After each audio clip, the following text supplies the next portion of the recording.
दोस्तों मैं सतवीर दलाल अपने YouTube के भारत लिंक ग्लोबल चैनल पर आपका स्वागत करता हूं। दोस्तों आज हमारे साथ जो शख्सियत हैं वो हैं बीजेपी के हरियाणा के सुप्रसिद्ध नेता है, जाने माने नेता, ये श्री कृष्ण मूर्ति हुड्डा जी। कृष्ण मूर्ति हुड्डा जी हरियाणा के श्रम एवं रोजगार मंत्री रह चुके हैं और काफी बड़े पदों पर काम कर चुके हैं। तो आज इन्होंने एक प्रेस कॉन्फ्रेंस की है। तो सबसे पहले हम इन्हीं से पूछना चाह रहे हैं, सबसे पहले तो हम इनका स्वागत करते हैं। मंत्री जी आपका हमारे चैनल पर स्वागत है। नमस्कार आपको भी और आपके व्यूअर्स को भी। सर आज आपने जो प्रेस कॉन्फ्रेंस की है उसका विषय क्या था ये बताइए। विषय है कि किसानों की समस्याओं सुनना, किसानों की समस्याओं का समाधान करना और सरकार डबल इंजन की सरकार ने जो किसानों के लिए काम करे वो उनको बताना। 16 फरवरी को हम गढ़ी सांपला कलोई, जहां से पिछले 30 साल से भूपेंद्र सिंह हुड्डा जी वहां से MP या MLA रहे हैं। जी जी जी, आप भी तो वहीं से रहे हैं। मैं भी रहा हूं वहां से 91 से 96 में। जब भूपेंद्र सिंह हुड्डा का परिवार 5 चुनाव हार चुका था जी, तो 6ठा चुनाव मैंने लड़ा था और मैं जीत गया था। तो आज भूपेंद्र सिंह हुड्डा का गढ़ माना जाता है, लेकिन इसके गढ़ को ध्वस्त करना है। और इस बात को लेके 16 फरवरी को मकड़ौली कला गांव है, अच्छा बड़ा गांव है, वहां अड्डे पे हम किसानों की बहुत बड़ी एक पंचायत कर रहे हैं। उसमें किसानों से बात भी की जाएगी और किसानों का जो भी समस्याएं हैं उनको हम भारत सरकार और हरियाणा सरकार तक पहुंचाने की कोशिश करेंगे। आपने ये कहा कि भूपेंद्र हुड्डा के गढ़ को ध्वस्त करना है, तो आपकी ये जो किसान महापंचायत है ये भूपेंद्र हुड्डा को ध्वस्त करने के लिए या किसानों का उनकी जो जरूरत है उनको पूरी करने के लिए है? हमारा मुख्य उद्देश्य किसानों की सेवा करना है। मुख्य उद्देश्य जैसे मोदी जी ने आज तक किसी सरकार ने किसान सम्मान निधि नहीं बनाई थी। मोदी जी ने सबसे पहले 6-6 हजार रुपए हर किसान को दिए साल के। और जिस प्रकार से चौधरी देवीलाल ने 100 रुपए दिए थे महीने के, 1200 रुपए साल के दिए थे, आज वही 1200 रुपए 3600 रुपए 36,000 साल के हो गए। तो ये जो 6,000 का ये एक टाइम आएगा ये 60,000 भी होंगे। 60,000 होंगे, यानी आप ये कह रहे हैं कि 5,000 रुपए महीना लगभग। हाँ अनुमान है सर, होंगे कभी, आज नहीं मैं कह रहा हूँ। ठीक है सर, टाइम आएगा। सर 7.5 करोड़ किसान परिवार हैं हिंदुस्तान के अंदर, 5,000 रुपए महीने के हिसाब से 3.5 लाख करोड़ रुपए महीना कहाँ से लाओगे? अब ये तो वो आ जाएगा सारा, ये टाइम आएगा। मैं ये नहीं कह रहा आज ही हो जाएंगे, टाइम आएगा। पहले भी तो चौधरी देवीलाल ने शुरू की थी, सब लोग कहते थे ये पैसा कहाँ से लाएंगे, लेकिन आया। और वही 100 रुपए आज 3,500 मतलब 3,000 रुपए पर मंथ लोग ले रहे हैं। MSP का जो गारंटी किसान मांग रहे हैं, आज भी जो धरने पे बैठे हुए हैं, उसको कानूनी रूप से क्यों नहीं गारंटी? समझा नहीं। अरे MSP की गारंटी आपको मिलती है, किसको नहीं मिल रही? तो फिर कानूनी दर्जा देना। अरे सरकार सरेआम कह रही है कि MSP 24 फसलों की दी जा रही है। और एक किसान को भी आज हरियाणा के अंदर इस बात का नाराजगी नहीं है। आज कहीं हरियाणा के अंदर कोई आंदोलन नहीं हो रहा।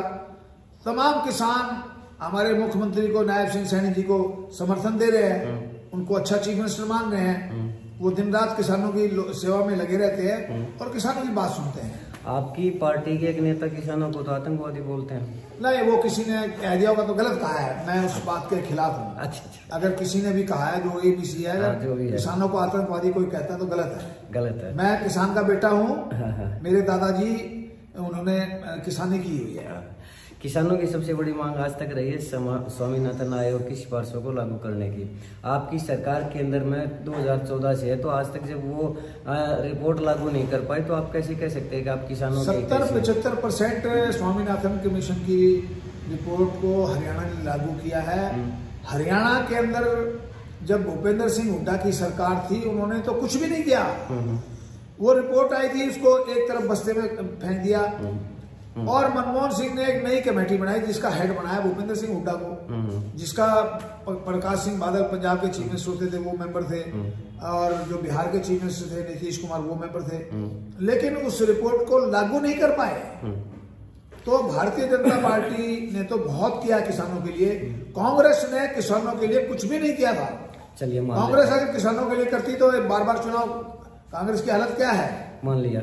मोदी जी ये कह रहे थे कि फ्री की रेवड़ी नहीं होनी चाहिए, तो अब ये जैसे आप कह रहे हैं कि 60,000 हो जाएंगे, ये भी तो फ्री की रेवड़ी है। और जो है दिल्ली इलेक्शन में जो मोदी जी ने घोषणा की थी, क्या वो फ्री की रेवड़ी नहीं है? इससे बजट के ऊपर प्रभाव नहीं पड़ेगा? जैसे अरविंद केजरीवाल ने फ्री की रेवड़ी बांट के न रोड बना पाए न और कुछ कर पाए, विकास के लिए पैसा बचा नहीं। अगर मोदी जी ने भी यही काम किया तो क्या वही उसी ट्रेंड पर नहीं चलेंगे? न रोड के लिए पैसा बचेगा न विकास करने के लिए पैसे बचेंगे।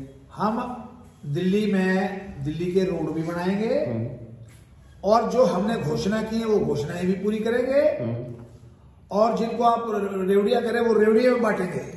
और इसके अलावा दिल्ली को हम दुनिया की सबसे सुंदर राजधानी बनाने के और अग्रसर हो चुके हैं। जिस दिन से सरकार आई है हमने उस दिन से ये संकल्प लिया है भारतीय जनता पार्टी ने कि दिल्ली को वो दुनिया की सबसे सुंदर कैपिटल बनाए। आपने ये कहा है कि दिल्ली को सबसे सुंदर कैपिटल बनाएंगे। जब मोदी जी 2014 में पीएम बने थे उससे पहले वो कहा करते कि मैं 100 एडवांस सिटी बनाऊंगा। वो कहाँ है 100 शहर एडवांस सिटी? वो उन पे काम चालू है, थोड़ा सा देर सवेर हो रहा है मामला। अच्छा, बाकी सब पे काम चालू है, काम हो रहा है, आहिस्ता आहिस्ता हो रहा है। कुछ और प्रायोरिटीज हो जाती है, लोगों की समस्याएं हो जाती हैं, वो उनको प्राथमिकता देनी पड़ती है। अच्छा, मतलब मोदी जी ने जो कह दिया वो कह दिया। मोदी जी एक ईमानदार प्राइम मिनिस्टर हैं और जो उनकी आज तक उनके ऊपर 1 रुपए का आरोप नहीं है सर। और उन्होंने आरोप तो मनमोहन सिंह के ऊपर भी नहीं थे, फिर भी उनकी सरकार में इतना भ्रष्टाचार कैसे था? आरोप मोदी जी पर नहीं है तो क्या होगा? आज पार्टी तो घोटाले कर रही है ना पार्टी में। आज मोदी जी और उनके मंत्रियों पे किसी प्रकार का आरोप नहीं है। अच्छा अच्छा, 10 साल 11वां साल शुरू हो गया है और मनमोहन सिंह की सरकार में मनमोहन सिंह की मौजूदगी में उनके मंत्री जेल में गए थे और एक नहीं कई मंत्री जेल में गए थे। चलिए कोई बात नहीं। वैसे आप कह रहे हैं कि किसी मंत्री के ऊपर कोई आरोप नहीं है, तो मुझे तो मीडिया में रोहतक के बारे में भी एक मंत्री के बारे में सुनने में आया था, एक बलराज कुंडू आरोप लगाया करते। खैर चलिए कोई बात नहीं। तो आप ये कह रहे हैं कि मोदी जी ने जो कह दिया सो कह दिया। तो पिछली बार 2019 में जो चुनाव हुए थे सर, उस टाइम रोहतक में मोदी जी आए थे और मोदी जी ने ये कहा था कि मैं जो पानी पाकिस्तान में जाने लग रहा है उसको हरियाणा के अंदर लेके आऊंगा। सर वो पानी आज तक तो नहीं आया। ऐसा है कि मैं खुद श्रीनगर गया हूं और मैंने अपनी आंखों से पहलगांव में देखा कि वो पानी किस प्रकार से पाकिस्तान में जा रहा है। मतलब बहुत डिफिकल्ट है मामला, लेकिन वो प्रयास कर रहे हैं। क्यों कि पहाड़ हैं, पहाड़ों में से पानी लाना मतलब लाखों करोड़ रुपए भी खर्च हो जाएगा और उसके बाद भी क्योंकि एक बहुत दूरी लंबी चौड़ी पहाड़ है। लेकिन जो काम मोदी सरकार ने किया है वो आज तक किसी सरकार ने नहीं किया। वो पानी तो नहीं आया। पानी आएगा, उसमें टाइम लगेगा, 50-60 साल लग जाए। नहीं 50-60 साल थोड़े लगेंगे। अच्छा थोड़े लगे और काम होगा। मैं अपनी आंखों से देख के आया। लेकिन सर एक बार बताओ ना, वो झेलम नदी है, शायद झेलम नदी को मैं खुद देख के आया, उस पर खड़ा होकर मैंने देखा, मैंने सारा।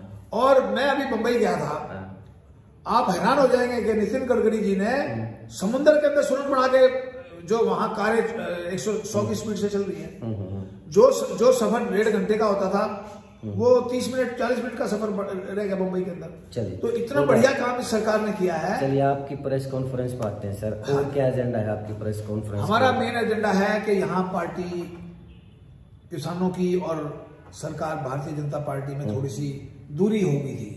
किसानों में आप सही कार्य करते हैं कि बीजेपी की सरकार में किसान दूर हो गए पार्टी से। सिर्फ 2 जिलों में, 2 जिलों, बाकी जिलों में तो किसानों ने वोट किया है। अच्छा अच्छा। इन 2 जिलों के किसान थोड़े से किसी वजह से कोई व्यक्तिगत एजेंडा हो सकता है उनका। आपकी क्या प्लान है उस दूरी को कम करने की? 150 गाँव में मैं अगले 2 या 3 साल में जाऊंगा। एक बड़ा प्रोग्राम करूंगा 16 तारीख को, उसके बाद छोटे छोटे प्रोग्राम करूंगा। किसानों की बैठकों में जाऊंगा, कहीं 20 आदमी बैठे हुए हैं, कहीं 30 आदमी बैठे हुए हैं, कहीं 50 आदमी बैठे हुए, तो उनसे पूछूंगा, उनकी समस्याओं का जानकारी लूंगा उन समस्याओं को, और फिर डबल इंजन की सरकार से उनको काम कराने की कोशिश करूंगा। आपको लगता है कि किसानों की जो भी समस्याएं हैं वो आप दूर करवा देंगे? देखो मुझे उम्मीद है, मैं तो पिछले 50 साल से राजनीति में हूँ। जब मंत्री था मैंने मैक्सिमम गड़ी सांपला कलोई की किसानों की समस्याओं का समाधान करवाया था। और आज भी रिकॉर्ड है, भूपेंद्र सिंह हुड्डा 10 साल में एज ए चीफ मिनिस्टर वो काम नहीं कर पाए जो मैं 5 साल में एज ए मिनिस्टर मैंने किसानों के काम किए। मैंने अपने टाइम में 100% खाड़े पक्के कराए थे। भूपेंद्र सिंह को ये नहीं पता खाड़े कहाँ हैं, कुछ नहीं पता उसको। चलिए आप और मैंने नहरें बढ़वाई थी और मैंने किसानों को छक्के पानी दिया। अब भोर गांव में चले जाओ, सिर्फ ये पूछ लेना कि भाई कृष्ण मूर्ति ने भोर के लिए क्या किया। आपकी ये जो यात्रा होगी ये सिर्फ की कलोई हल्के की होगी या उससे बाहर भी होगी? गढ़ी साबला कलोई क्या रोहतक जिले में जाऊंगा मैं, महम में भी जाऊंगा, महम के भी कई काम हैं और कलानौर के भी कई काम हैं और शहर में अब तो शहर तो सारा टोटल ओरिजिनल शहर हो गया। इसके अलावा झज्जर के चार हल्के हैं, चारों हल्कों के गांव में जाऊंगा। आप सिर्फ किसानों से संबंधित रहेंगे या और भी लोग? किसानों से रहूंगा, फिलहाल तो किसानों से रहूंगा, बाद में 2 साल के 3 साल के बाद फिर बाकी आम आदमी से भी करेंगे। आपकी इस यात्रा का मकसद आपका राजनीतिक वजूद तलाश करने की प्रयास है या किसानों की समस्या? नहीं, मैं बिल्कुल, मैं हो सकता अगला चुनाव लड़ू ना लड़ू मैं कह नहीं सकता, लेकिन मेरा कोई पॉलिटिकल ये नहीं है कि मैं चुनाव लड़ूंगा तो फिर मैं वहां से क्या करूंगा? चुनाव लड़ूंगा तो अपने घर से लड़ूंगा। कहाँ से? गढ़ी साबला कलोई का अभी ये नहीं पता, 26 में परिसीमन होगा और 28 तक ये परिसीमन आ जाएगा, क्या पता कौन हल्का कहा जाएगा। और कुछ आप बस यही है कि इन्होंने बाप बेटे ने किसानों का भट्ठा बिठा दिया और लोग कहते हैं, मैं नहीं कहता, लोग कहते हैं कि इस चुनाव में उन्होंने गद्दारी की है, किसानों की तो सरकार से दुश्मनी करा दी, आप उनकी गोद में बैठ गए। बाप बेटे का आपका तात्पर्य दीपेंद्र सिंह और कौन सकते? नहीं हमारे हाँ, मैं भूपेंद्र सिंह और उसका बेटा, और उनका अब वजूद समाप्त हो गया है। अब जिंदगी में दीपेंद्र सिंह कभी MP नहीं बन पाएंगे रोहतक से, हरियाणा में कहीं से भी, और भूपेंद्र सिंह हुड्डा 29 में MLA नहीं बन पाए। किस आधार पर कह रहे हैं ये बात? ये कह रहे हैं इन्होंने जो कुकर्म किए हैं, जो काम किए हैं इन्होंने, उनके आधार पर कह रहा हूं मैं। आज हर आदमी इनको गद्दार की परिभाषा दे रहा है कि इन्होंने गद्दारी की है। चलिए, ये आपकी अपनी सोच है।